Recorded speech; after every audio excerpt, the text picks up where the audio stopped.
భారత్ లో భాగంగా గుంటూరు జిల్లా చిలకలూరుపేటలో ప్రస్తుతం వెంకయ్య మాట్లాడుతూ ఉన్నారు. ఆ లైవ్ చూద్దాం. వాళ్ళకి భూమి ఉంది, వాళ్ళకి ఆస్తి ఉంది, వాళ్ళకి వ్యాపారం ఉంది, గ్యారంటీ ఉంది మళ్ళా వస్తుందని. కానీ మనకు ఆ గ్యారంటీ లేదు. కానీ మోడీ గారు చెప్పారు అందరికీ బ్యాంకు ఖాతా తెరవాలని. నేను ఆ మంత్రుల్లో ఉన్నవాళ్ళ కాస్త సీనియర్. నేను చెప్పాను సార్ సంవత్సరం రోజులు పూర్తి చేస్తామని చెప్పాను. ఆయన అన్నాడు 5 సంవత్సరాలు పూర్తి చేస్తామన్నా నేను అంటే ఆయన 5 సంవత్సరాలు అన్నాడు. 58 సంవత్సరాల్లో పూర్తి కాంది 5 ఏళ్లలో పూర్తి చేస్తే ఇంకా అంతకన్నా ఏం కావాలండి అన్నాను. నో, సంవత్సరం లోపల పూర్తి కావాలన్నాడు. అందరికీ విశ్వాసం కలగల. కానీ ప్రధానమంత్రే కదా, పిఎం ఇది పిఎం, ఎవరు అడ్డం చెప్పరు కదా ప్రధానమంత్రికి మామూలుగా. కానీ మీ అందరికీ ఆశ్చర్యం కలుగుతుంది, ఆనందం కలుగుతుంది. ఏంటంటే ప్రధానమంత్రి ప్రకటించిన 6 నెలల్లో ఈ దేశం మొత్తం మీద 20 కోట్ల మంది బ్యాంకు ఖాతాలు ప్రారంభించారు దేశవ్యాప్తంగా. దాంట్లో 10 కోట్ల 20 లక్షల మంది మన ఆడపడుచులు, మన తల్లులు, చెల్లెళ్లంతా ఇవాళ బ్యాంకు ఖాతాలు ప్రారంభించే పరిస్థితి నరేంద్ర మోడీ వల్ల ఇవాళ దేశం అంతా కూడా వచ్చిందని మీ అందరికీ మనం చేస్తున్నాను. అదే కాదు, ఆయన చెప్పాడు ఎవరికైనా కష్టం వస్తే, నష్టం వస్తే, ఇబ్బంది వస్తే, కాదరిగితే, చెయ్యరిగితే ఆసుపత్రికి వెళ్తే బోల్డంత బిల్లు అవుతుంది. 1 లక్ష కట్టమంటారు, 2 లక్షలు కట్టమంటారు, డబ్బు ఉండదు. అందుకని ఉపాయం చెప్పాడు. ఎవరైనా సరే నెలకు 1 రూపాయికి బీడీ కట్ట కూడా రాదు, తమలపాకు కట్ట కూడా రాదు.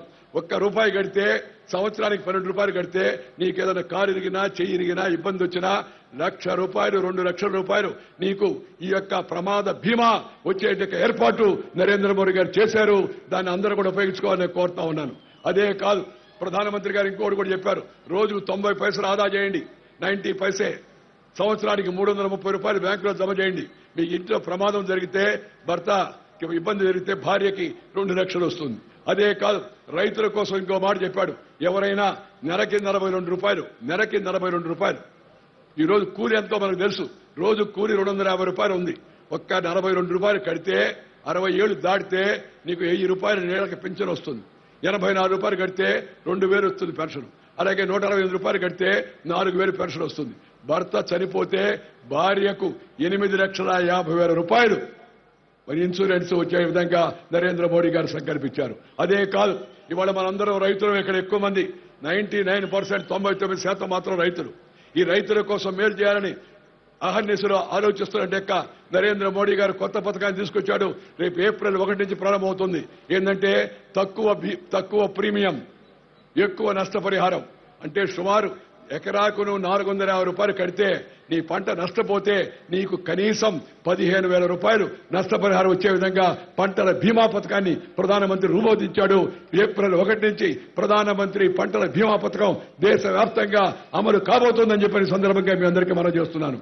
ఇంతకు ముందు ఈ సీజన్ వస్తే, పంట సీజన్ వస్తే ఏం జరిగేది తెలుసా? మొత్తం అంతా చిలకలపేటకు వచ్చేవాళ్ళు. ఎరువుల అంగళ్ల ముందు, తహసీల్దార్ ఆఫీస్ ముందు, ఎంఆర్ఓ ఆఫీస్ ముందు అంతా ప్రదర్శన, క్యూలు. ఆ క్యూలో నిలబడడం గంటల తరబడి, మధ్యలో పోలీసు వాళ్ళు లాఠీ చార్జీ, దెబ్బలు తినడం. యూరియా దొరికేది కాదు, బస్తాన్ని ఎత్తులేసుకుని ఇంటికి పోవాల్సి వచ్చేది. కానీ ఈ సంవత్సరం దేశంలో ఎక్కడ కూడా 31 రాష్ట్రాల్లో ఏ రాష్ట్రంలో కూడా యూరియా కొరత రాకుండా ప్రధానమంత్రి ముందు జాగ్రత్త చర్యలు తీసుకున్నారని చెప్పిన సందర్భంగా మీకు మనం చేస్తున్నాను. ఈ యూరియాకు ప్రభుత్వం బాగా సబ్సిడీ ఇస్తుంది. దాని కొంతమంది పెద్ద పరిశ్రమల వాళ్ళు దాన్ని వేరే దానికి ఉపయోగిస్తున్నారు, రైతుల పేరుతో సబ్సిడీ తీసుకొని. ప్రధానమంత్రి విషయాన్ని కనిపెట్టి యూరియాకు నీమ్ కోటెడ్, దానికి కాస్త యాప వాసన తగినట్టుగా ఏర్పాటు చేశాడు. దాంతో ఏ పరిశ్రమ వాడు కూడా దాన్ని తీసుకునే అవకాశం లేదు. యూరియా కేవలం రైతుకు మాత్రం ఉపయోగపడే విధంగా ప్రధానమంత్రి చర్యలు తీసుకోవడం జరిగిందని సందర్భంగా మనం చేస్తున్నాను. అలాగే నేను ఇందాక చెప్పాను, బ్యాంకు ఖాతా ఉంది సరే, అప్పు ఇవ్వాలి కదా వాడు బ్యాంకు మేనేజరు. ఆ అప్పు అందరికీ రాదు, డబ్బున్న వాళ్ళకి ఇస్తారు, సహజంగా ఇస్తారు ఎవరికైనా కూడా, ఎందుకంటే మనం తిరిగి కడతారని. ప్రధానమంత్రి గారు చెప్పారు బ్యాంకులు జాతీయం చేసి ఉండొచ్చు 68లో 69లో, కానీ బ్యాంకులు తలుపులు అందరికీ తెరవరా? బ్యాంకు తలుపులు తెరవండి, పేదవాడిని కూడా రానివ్వండి, వాడికి కూడా రుణం ఇవ్వండి.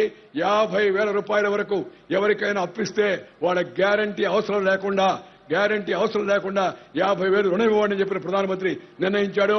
దానికోసం ముద్రా బ్యాంకు పెట్టాడు.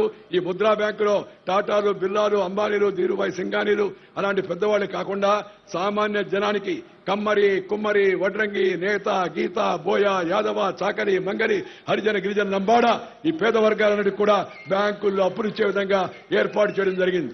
ఈ యొక్క చిలకలపేట రోడ్లో అరటిపళ్ళు అమ్ముకునేవాళ్ళు, కూరగాయలు అమ్ముకునేవాళ్ళు, జాంకాయలు అమ్ముకునేవాళ్ళు, పూలు అమ్ముకునేవాళ్ళు, లేకపోతే గుంటూరు సెంటర్, నాజ్ సెంటర్లో చేపలు అమ్మేవాళ్ళు, లేకపోతే ఇతరత్ర వస్తువులు అమ్మేవాళ్ళు వాళ్ళకి కూడా 50,000 వరకు రుణం ఇవ్వాలని చెప్పాడు. ఈ మధ్య మనం విజయవాడలో చూసాం కాల్ మనీ ఉదంతం. అది కేవలం పేపర్లో విజయవాడ నుంచి కూర్చి వచ్చింది, అన్ని ఊర్లో జరుగుతోంది. విజయవాడ జరుగుతుంది, పేటలో జరుగుతుంది, ఈ పేటలో ఆ పేటలో అన్ని పేటల్లో కూడా. గుంటూరులో కూడా ఉదయాన్నే 90 రూపాయలు ఇస్తారు, సాయంత్రం వచ్చి 100 రూపాయలు ఇవ్వమంటారు. 90 రూపాయలు ఉదయాన్ని ఇచ్చి సాయంత్రం 100 రూపాయలు అంటే ఎంత వడ్డీయో మీకు తెలుసు కదా. అది కట్టలేకపోతే కొన్ని ఇబ్బందులు వచ్చాయి, దానికి కొంత దుర్వినియోగం చేశారు, చెడ్డ పేరు కూడా వచ్చింది. ప్రధానమంత్రి ఆ విషయాన్ని గుర్తించి ఇలాంటి అవసరం లేదు, ఇక నేరుగా బ్యాంకు యొక్క వడ్డీ ప్రకారం తీసుకోవచ్చు రుణాలని చెప్పాడు. నేను కేవలం మాటలతో కాదు, మీరు వెళ్ళి కావాలంటే నెట్లో చూడండి. ఈ పథకం మొదలై ఇప్పటికి కేవలం 8 నెలలు అయింది.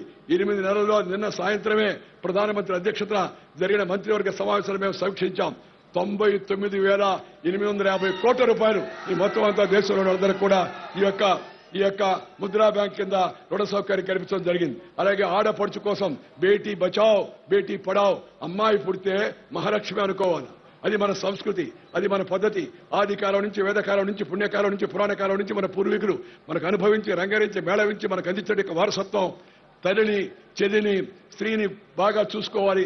దేశాన్నే భారతమాత అంటాం, కానీ ఆడబిడ్డ పుడుతుంటే వద్దని ఆపరేషన్ చేసుకోవడం తప్పని దానికోసం బేటీ బచావ్, అమ్మాయిని రక్షించండి, బేటీ పడావ్, అమ్మాయిని చదివించండి అనే కార్యక్రమాన్ని ప్రధానమంత్రి గారు చేపట్టారు. అదే కాకుండా సుకన్య సమృద్ధి యోజన పేరుతో 10,000 అమ్మాయి పేరుతో వేస్తే పెళ్లి నాటికి ₹1,00,000 వచ్చేటట్టుగా. అది ఒకటే కాదు, పంటల బీమా పథకమే కాదు, జనధన యోజనే కాదు, లేకపోతే నేను ఇందాక చెప్పినట్టు ఈ యొక్క జనశ్రీ బీమా యోజనే కాదు.